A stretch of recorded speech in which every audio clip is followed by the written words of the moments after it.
السلام علیکم ورحمۃ اللہ وبرکاتہ۔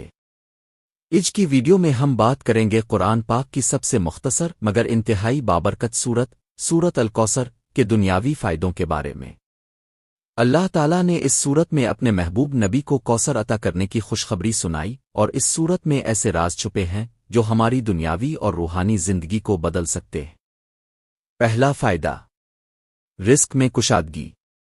جو شخص روزانہ سورت کوثر کو کثرت سے پڑھتا ہے، اللہ تعالیٰ اس کے رزق میں برکت عطا فرماتا ہے، کاروبار میں اضافہ ہوتا ہے اور قرض سے نجات ممکن ہوتی ہے۔ دوسرا فائدہ، دل کا سکون۔ سورت روحانی سکون عطا کرتی ہے۔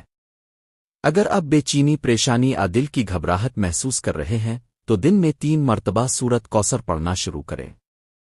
سرا فائدہ، نفسیاتی بیماریوں سے حفاظت۔ سور کوثر کو دم کر کے پانی پر پڑھ کر پینے سے ذہنی دباؤ، بے خوابی اور دیگر نفسیاتی مسائل میں فائدہ ہوتا ہے۔ چوتھے فائدہ، اولاد کی نعمت۔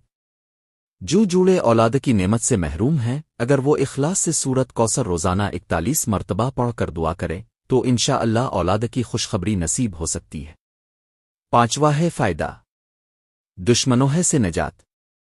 سور کوثر کا ورد کرنے سے اللہ دشمنوں کے شر سے محفوظ رکھتا ہے اور آپ کی عزت و وقار کو بلند فرماتا ہے۔ سب فائدے قرآن کی برکت سے ہیں اور یقین کے ساتھ پڑھنے والے کو اللہ ضرور نوازتا ہے۔ اختتام، اگر آپ کو ویڈیو پسند آئے تو لائک، شیئر اور سبسکرائب کرنا نہ بھولیں، اور کمنٹس میں ضرور بتائیں کہ اپنے سورت کوثر کو کن مقاصد کے لیے پڑھا اور آپ کو کیا فائدہ حاصل ہوا۔ جزاکم اللہ خیر۔ اللہ ہمیں قرآن سے سچی محبت عطا فرمائے۔ آمین۔